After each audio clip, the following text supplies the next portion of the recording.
Mais c'est-à-dire que ça va avec. À partir du moment où on traite les femmes comme des vaches sacrées, on ne les traite plus comme des citoyennes responsables, autonomes, douées d'un libre arbitre, ce qui est la définition même de la citoyenneté au sens des Lumières.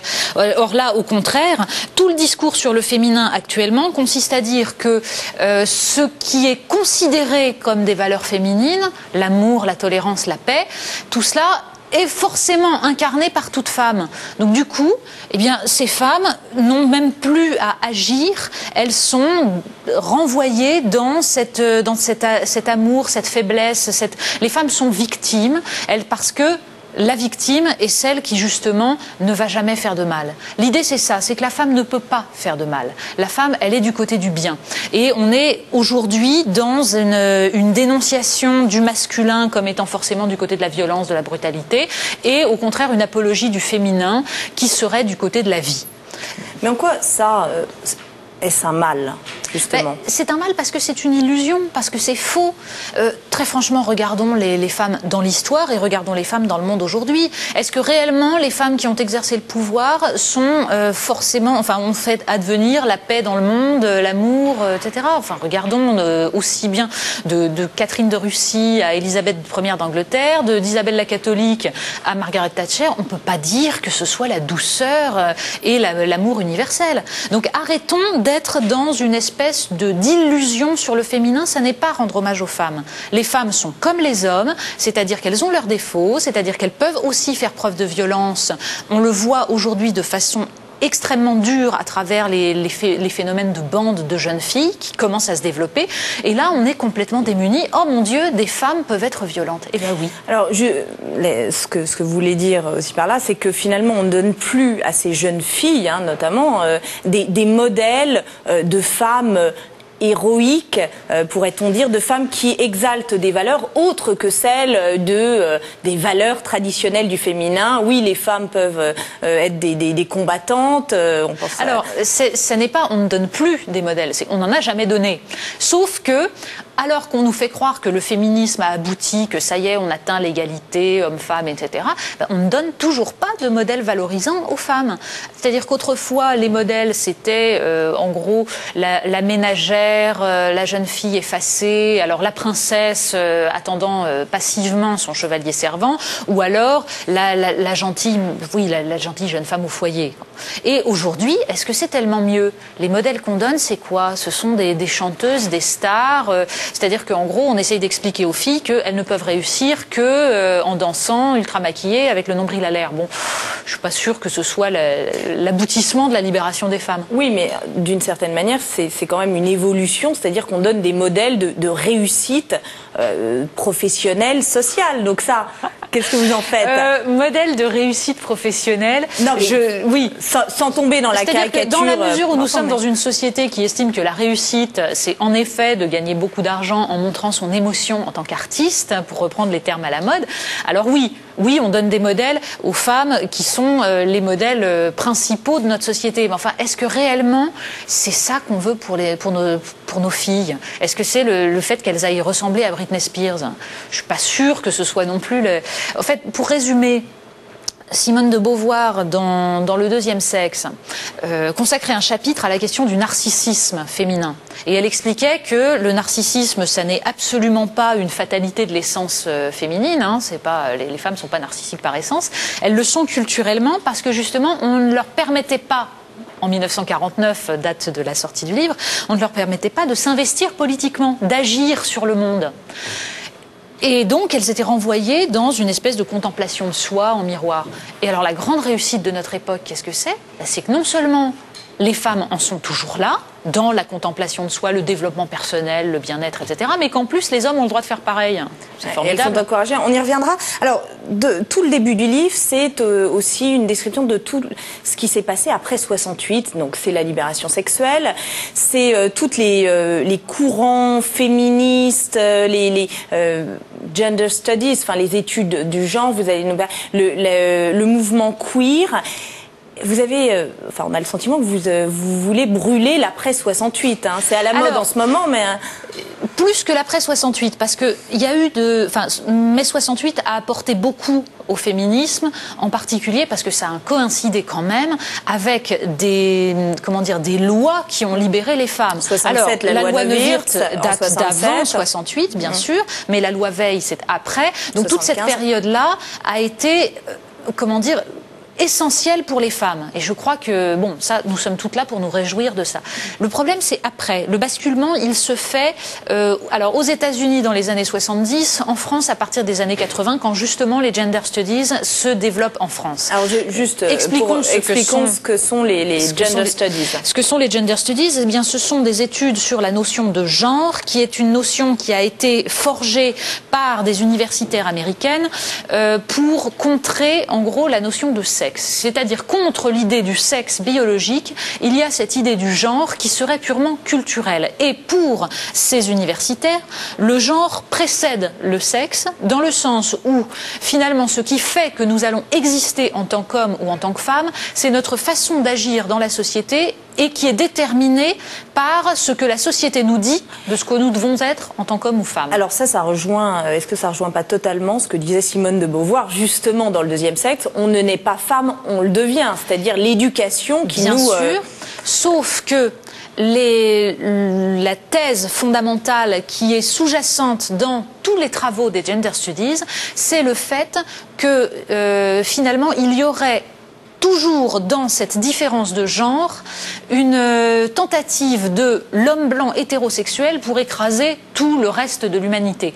En fait, le genre ne serait que la marque de la domination masculine et du coup, le but, c'est d'abolir cette différence des genres, que chacun puisse construire son propre genre, un genre personnel, il n'y aurait plus d'hommes et de femmes, mais chacun aurait ses propres potentialités, à la fois sexuelles, à la fois dans sa façon d'être, dans sa façon de se présenter, donc pour renverser cette domination masculine. Et c'est là où je trouve qu'il y a quelque chose de gênant, c'est-à-dire que finalement les courants féministes actuels, qu'ils soient ceux qui nous parlent de la bonté des femmes, du fait que les femmes sont toujours du côté de la tolérance et de l'amour, ou qu'ils soient du côté des gender studies, en arrivent toujours à cette même pensée, c'est la criminalisation du masculin. L'idée que l'homme est toujours violent, toujours potentiellement un dominateur. Et ça, je le récuse. Alors, il y a un autre mouvement qui est là, donc c'est le transgenre, c'est le mouvement queer, qui a émergé également. Donc ça, en quoi ça fait du mal également au féminisme d'une certaine manière? Alors, il est vrai que il y a peu de gens en France qui savent ce que c'est que le queer, et donc on peut se dire que c'est totalement marginal. Pourtant, ça n'a pas influé sur l'évolution de la société, en tout cas. Or, si, idéologiquement, c'est un mouvement qui justement, qui irrigue toute la pensée féministe actuelle. En tout cas, toute celle qui se reconnaît dans les gender studies, c'est-à-dire que le queer, c'est justement ce mouvement qui appelle au dépassement de la différence de genre. C'est cette partie des études de genre qui refusent le genre comme étant une domination de l'homme blanc hétérosexuel. Donc le queer, en fait, ça vient tout simplement d'un mot américain qui désigne ce qui est tordu par opposition à ce qui est straight, ce qui est droit. Et donc c'est une insulte que certains homosexuels ont repris à leur profit en se revendiquant comme tordu et différent. Et à partir de là est né ce mouvement qui prône justement l'invention par chacun de son propre genre. Alors vous évoquez évidemment les dérives du différentialisme. L'homme, la femme, est-ce que ça a pu provoquer dans la société, c'est-à-dire que l'homme, ce que vous évoquiez, l'homme opposé à la femme, et finalement la fin de cette idée du vivre ensemble. On n'arrive plus à vivre ensemble puisque on est opposé, on s'oppose de fait. Alors, justement, la caractéristique de la société française en particulier, c'était cette capacité à construire un commerce apaisé entre les sexes, que ça vienne du mouvement courtois, l'amour courtois du XIIe siècle, ou que ça passe par la galanterie au XVIIIe siècle. Ils sont très nostalgiques dans le livre, sur justement la galanterie. Hein. Oui, j'assume. C'est-à-dire que ce que je comprends pas, c'est pourquoi la nostalgie est devenue quelque chose d'interdit. C'est le grand tabou de notre siècle. On n'a plus le droit de regretter. Ça ne veut pas dire que je regrette tout ce qu'il y avait à cette époque. Je suis la première à être ravie de pouvoir travailler, de pouvoir parler sur un plateau de télévision, de ne pas être dans mon foyer, bien sûr. Sauf qu'on a le droit de regretter certains aspects. Oui, je suis nostalgique et je l'assume. C'est ce qui est aujourd'hui une transgression. Mais bon, non, ce que je trouve dommage, c'est qu'aujourd'hui, justement, tout ce courant différentialiste, c'est-à-dire qui consiste à dire, en gros, nous les femmes, nous sommes différentes des hommes, biologiquement par essence, et donc nous sommes meilleurs que les hommes, parce que finalement c'est ça, c'est à ça qu'on aboutit. Eh bien, ça crée en effet une forme de guerre des sexes où personne ne trouve son compte, où personne n'est heureux, parce que finalement les femmes, à vouloir évacuer les hommes, elles se retrouvent à porter beaucoup de choses sur leurs épaules, en particulier au sein du couple, et puis les hommes se sentent totalement attaqués, agressés, et on le voit beaucoup chez les jeunes générations, ils ne savent plus très bien comment on peut être un homme. Est-ce qu'il ne fallait pas en passer par là, par ce mouvement différentialiste, montrer que la femme, oui, elle était différente de l'homme, ne serait-ce que parce qu'elle n'avait pas accès à l'espace public autant qu'on l'aurait voulu, qu'il n'y avait pas assez de femmes politiques. Et là, on en vient à la question de la parité. Est-ce qu'il ne fallait pas passer par là? Alors après, peut-être revenir à cette notion universelle de l'homme avec un grand H, et c'est le propos de votre livre, mais est-ce qu'il ne fallait pas en passer par là, justement? Alors, le problème, c'est le rapport entre le principe et les faits. Je crois que... Et puis surtout le rapport entre l'individuel et le collectif. Ce que je reproche au mouvement féministe actuel, que ce soit le mouvement différentialiste ou le mouvement des gender studies, c'est justement qu'ils ne savent pas penser ce rapport entre la vie privée et l'espace public, entre l'individuel et le collectif. Le courant différentialiste nous explique qu'en gros, hommes et femmes sont différents biologiquement et que donc dans l'espace public, dans la société, on doit en permanence mettre en avant cette différence. C'est ça qu'on a fait avec la parité. En gros, on ne se présente plus à une élection en tant que citoyen, en tant qu'être humain, on se présente en tant qu'homme ou en tant que femme. C'est très dangereux. Et de l'autre côté, on a les gender studies qui expliquent que justement, il faut dépasser cette différence, mais qu'il faut la dépasser aussi dans la sphère intime et qu'en gros, il n'y a pas de différence homme-femme, chacun vit son genre. Or, je suis désolée, là, dans l'intimité, de fait, nous naissons homme ou femme et c'est une différence fondamentale. Je vous pose une question parce qu'on est en plein dans les élections américaines avec Hillary Clinton qui sera ou ne sera pas la candidate démocrate. Il y a eu Ségolène Royal. Est-ce que finalement, à force d'affirmer, je ne parle pas forcément pour Hillary Clinton, mais ce que vous dites, hein, des valeurs du féminin, ça n'a pas nui justement à Ségolène Royal? Bien sûr, Ségolène Royal ne s'est pas présentée au suffrage des Français en tant que personnage politique avec un projet. Elle ne cessait de rappeler qu'elle était une femme mère de 4 enfants. Et c'était censé lui apporter les votes. C'est dramatique, c'est une régression fondamentale pour les femmes.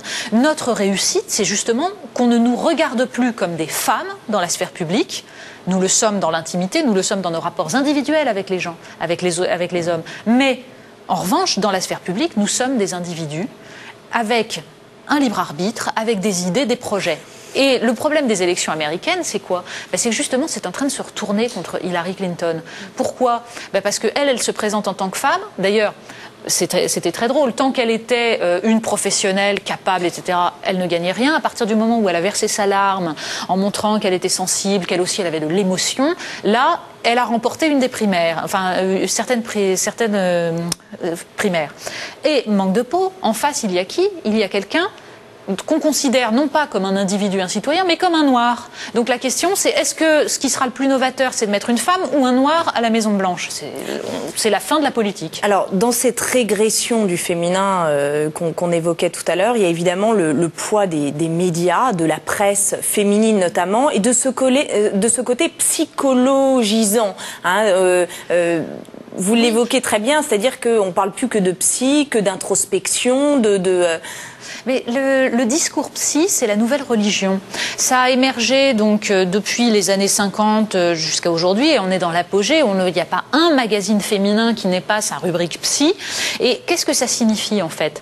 Ça signifie qu'on envoie un message aux femmes qui est un message purement normatif. Parce qu'en fait, c'est le contraire de la psychanalyse et des avancées de la psychologie. C'est-à-dire ? La psychologie, c'est tout simplement l'analyse de cas individuels. Pas une analyse clinique, c'est-à-dire que un psychologue ne peut pas juger généralement et il ne donne pas de normes, il n'y a pas de loi. Or là, qu'est-ce qu'on est en train de faire? On est en train d'imposer aux femmes cette norme qui consiste à leur dire alors pour bien élever vos enfants, vous devez faire comme ça, pour réussir dans votre couple, vous devez faire comme ça. Ce sont des recettes, c'est-à-dire qu'on a remplacé le bien et le mal moral et religieux par le performant ou non performant. On est dans la réussite ou dans l'échec.